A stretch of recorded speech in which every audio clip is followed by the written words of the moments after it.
आज विशेष रूप से बाबा ने कहा कि सर्विस की भिन्न-भिन्न युक्तियाँ निकालो और उसके लिए बाबा ने कहा कि चाहे जगदम्बा के मंदिर में जाओ, चाहे लक्ष्मी नारायण के मंदिर में जाओ, चाहे शिव के मंदिर में जाओ, जहाँ पर भी भक्त है जो भगवान को बहुत भावना से, प्यार से ढूँढ रहे हैं, उन मंदिरों में जाकर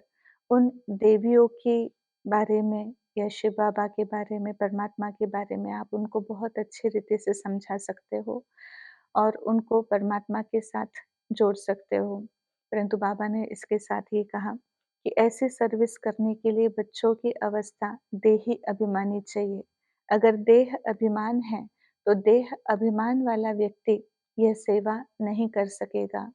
देह अभिमान में आकर आना अर्थात है कि अगर हम किसी को परिचय दें, तो लोग क्या कहेंगे? लोग हमारा उपहास तो नहीं उड़ाएँगे? तो कई प्रकार के अगर मन में संकल्प आते हैं और वह संकल्प अगर सेवा के कदम पीछे हटाते हैं, तो ये भी जैसे कि सेवा में विघ्न पड़ जाता है, देह अभिमान का। दूसरा बाबा ने कहा कि ऐसी सेवा करने के लिए जो परिपक्व अवस्था चाहिए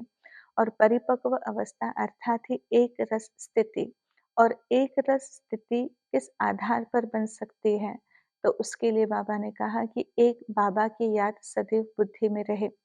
अगर अनेकों की देहधारियों की याद बुद्धि में रहती है या स्वयं की ही देह का भान रहता है, तो देह भान वाला व्यक्ति देह की दुनिया की तरफ अपने आप आकर्षित होता और जितनी अनेक प्रकार की यादें हमारी बुद्धि में होगी, वो अनेक प्रकार की यादें हमारे मन की स्थिति को एक रस नहीं रख सकती हैं। हम जितना औरों की याद करते हैं, तो जिसको हम याद कर रहे होते हैं, उनकी जो मन की स्थिति होती है, उस स्थिति का भी हमारे मन पर असर पड़ता है।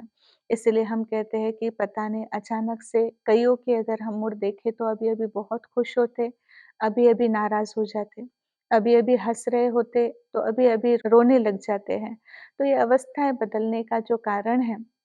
वो देहधारियों की याद है, तो जिसके कारण अनेक रस बुद्धि में आ जाते और बहुरस होने के कारण अवस्थाएँ थोड़ी-थोड़ी देर में बदलने लगती हैं, तो इसको परिपक्व अवस्था नहीं कहा जाता। तो एक शिव बाबा के साथ अगर हमारा योग ठीक है, उनकी एक की ही स्मृति हमारी बुद्धि में है, तो वह एक की स्मृति क्योंकि परमात्मा तो ज्ञान का सागर है, शांति का सागर है, आनंद का, सुख का सागर, पवित्रता का सागर है और ऐसे शिव बाबा की याद, परमात्मा की याद में ही अगर हम रहें, तो उस एक की याद हमारी स्थिति को भी उसके समान एक रस बना देगी। ओम शांति।